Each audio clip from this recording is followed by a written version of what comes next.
Hi, it's me, Mom. So I have a question for you. Why aren't you talking about money? And if you are talking about money, are they conversations that you're wanting to have? Are these conversations that are being productive for you, that are kind of helping you understand your relationship with money? Because if not, you need to be having different conversations.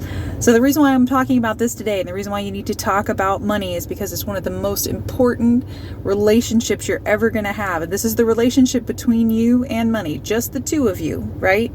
It becomes more complicated if you're not talking to your partner about money, if you happen to be with someone. But the first step is to have that conversation with yourself.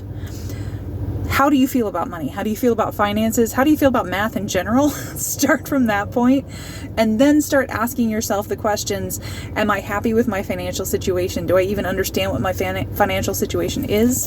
What do you need to do to be able to get to where you want to get to? Now, a lot of people don't talk about money because there's shame involved in that. I think my generation especially, we were taught never to talk about money, that it was not the polite thing to do.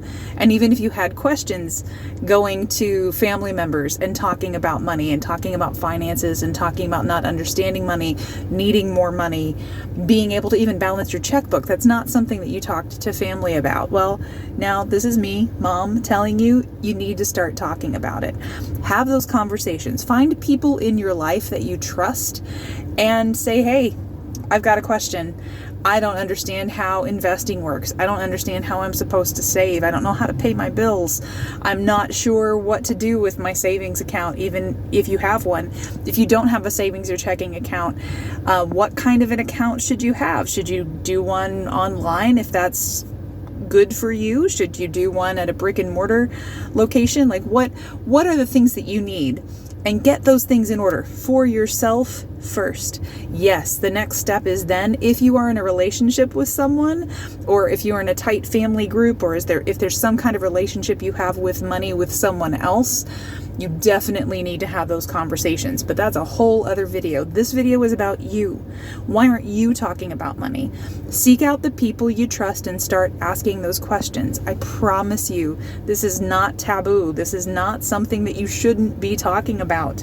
You need to start with the basics. So again, if you don't have a checking or a savings account, if you're not sure where to go to get one, if you're not sure what account is right for you, ask people you trust, people who have success with their money, people who have comfort with their money, what you should do next.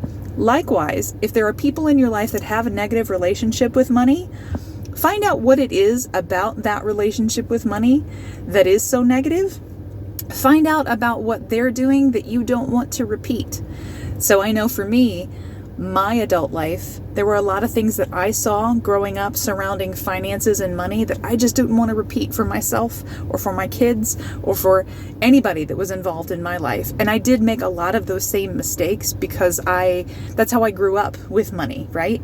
But once I started to see, oh, wait a minute, maybe that's not the best way to handle it, I started going to the people that I trusted. I started saying, hey, look, I am really not proud of how I've handled this situation with money, and I need some help here. I need you to kind of guide me along.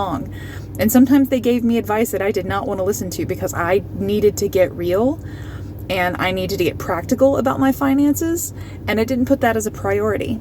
So in asking these questions, that next step is personal accountability. You need to hold yourself personally accountable for those decisions that you're making about money.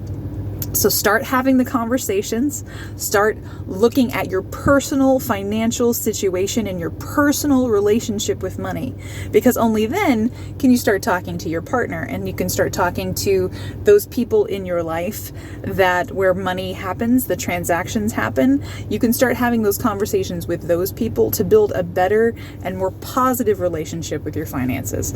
I know it's tough out there right now. The average family, it's hard to make ends meet. I'm telling you because I've been there. We've got 4 kids, we've got a house, and we've got bills, and it sometimes week to week is super, super tight, and it can be scary. But we've learned to look deep within ourselves and then have those conversations with each other and then reach out to people that can help us make better decisions and make our money conversation more positive. Hey, listen, as always, I love you. Be safe out there.